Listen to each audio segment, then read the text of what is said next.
Let's cross now to Dave Keating in Brussels. Now, Dave, given the constant pushing back of deadlines, is that December 31st deadline well and truly the last deadline?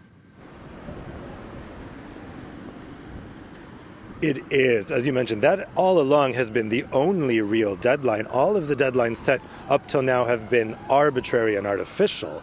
The first deadline was in June. That was when they were supposed to have a deal. They blew through that. Then in October, Boris Johnson said he would walk away from talks if there was no deal. He didn't. And same thing Wednesday, same thing Sunday. Now, the artificial deadline, if you will, is the same as the real deadline, which is December 31st.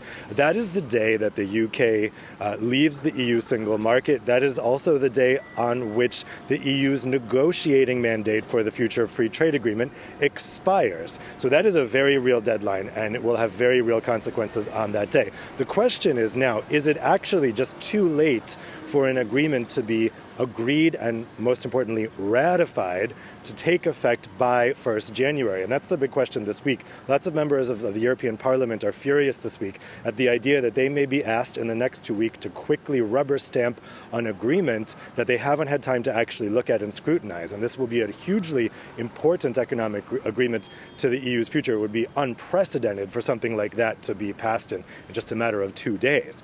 But the EU doesn't have a whole lot of options here to delay the implementation so that they could have time to give it a full ratification process. The ship has sailed for extending the transition period.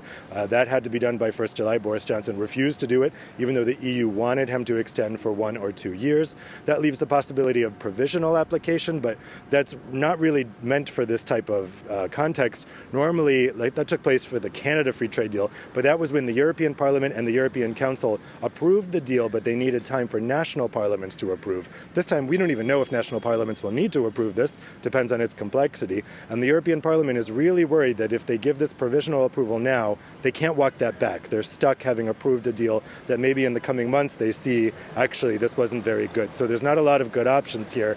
If you're an MEP, either you give in to the pressure and you quickly ratify this deal without looking at it, or you say, no, we're going to take our time. That leaves a gap under which no deal takes effect the 1st of January, and you as an MEP are going to get blamed for it. It's not an enviable position to be in.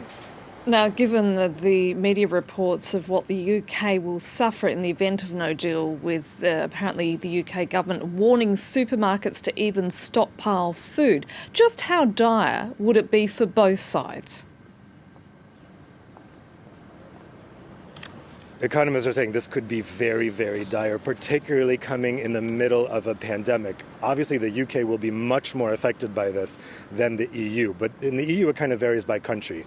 Here in Belgium, we're supposed to be the most exposed to a no-deal Brexit. The Netherlands and France will also be very, very exposed. Other countries in Eastern Europe will be much, much less exposed. Italy, not particularly highly exposed. So the effect is going to vary in the EU, but on the UK side, the effect isn't going to vary. It's going to be severe everywhere, and in some places it's going to be catastrophic. Kent, for instance, the area that borders the English Channel, where the tunnel is between France and the UK, that's expected to get majorly backed up with trucks as soon as those customs checks have to be carried out. Of course, UK citizens will no longer be able to live and work in the EU without a work visa, and in the short term, actually, it looks like they will be affected by the EU's current ban on non-EU citizens entering the EU. The UK has been exempt from that so far because it's been part of the single market, but that ends on January 1st. And from that point, UK citizens will not be able to enter the EU for anything but essential reasons. No tourism, no travel, no visiting your girlfriend or your relative.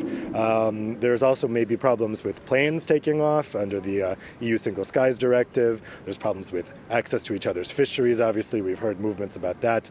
There's a huge array of problems. These are only the problems that we know about. Surely there will be unforeseen problems happening in the first weeks of 2021. So it could get very, very bad. I think there's no possibility that it's actually no big deal at all. Dave Keating reporting there from Brussels. Thank you.